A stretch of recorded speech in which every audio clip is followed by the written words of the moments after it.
જો તમે યુકેમાં જોબ શોધી રહ્યા હો તો આજે પર્ટિક્યુલરલી જેનું બેકગ્રાઉન્ડ ડિજિટલ ટેકનોલોજીનું, એટલે કે કોઈ તમારું પાસનો વર્ક એક્સપિરિયન્સ અથવા તમારું સ્ટડી જો ડિજિટલ પ્લસ ટેકનોલોજી રિલેટેડ હોય, અથવા તો તમે સપ્લાય ચેન અથવા લોજિસ્ટિકમાં કામ કરેલું છે, તો ફિનાન્સ રિલેટેડ જો ઓપોર્ચ્યુનિટીઝ તમે શોધી રહ્યા હો તો આજે આ વિડીયોની અંદર હું તમને 3 એવી લિંક મોકલું છું.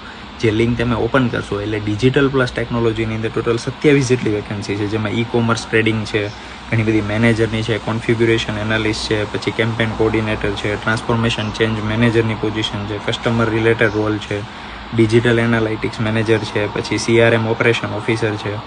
હું તમને પોઝિશનના નામ કહું જેનાથી તમને આઈડિયા આવે કે ઓકે આવી બધી વેકેન્સી. પ્લાનિંગ અને પોર્ટફોલિયો પાર્ટનર છે, ઘણી મતલબ ડિજિટલ પ્લસ ટેકનોલોજીની, ક્લાઉડ રિલેટેડ, ફિનાન્સની છે, સિસ્ટમ રિલેટેડ છે, પ્રિન્સિપલ એન્જિનિયર છે, QA મેનેજર છે, બિઝનેસ એનાલિસ્ટ છે, બરાબર. તો આવી બધી પોઝિશન્સમાં સપ્લાય ચેનની અંદર છે.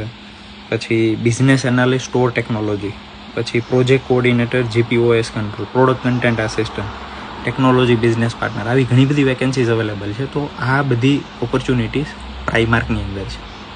જ્યારે પણ તમે કોઈ સ્ટોરની અંદર અપ્લાય કરો તો ત્યાં એક સબ્જેક્ટ ફિલ્ડ રિલેટેડ સેક્શન હોય, જ્યાં હેડક્વાર્ટર અથવા એનો જે ઓપરેટિંગ ઓફિસ હોય ત્યાં આવા ઘણા બધા રોલ્સ અવેલેબલ હોય. તો store manager, store team member અથવા તો સેલ્સ એડવાઇઝર સિવાય બીજા ઘણા બધા પોઝિશન, એન્જિનિયરના અથવા તો આઈટીના અથવા કમ્પ્યુટરના અથવા તો કોમર્સના અથવા તો ફિનાન્સના, લોજિસ્ટિકના, સપ્લાય ચેનના, વેરહાઉસના, ઘણા બધા રોલ્સ અલગ અલગ અવેલેબલ હોય. મોટી મોટી જે પણ રિટેલ શોપ હોય અથવા ફૂડ શોપ હોય.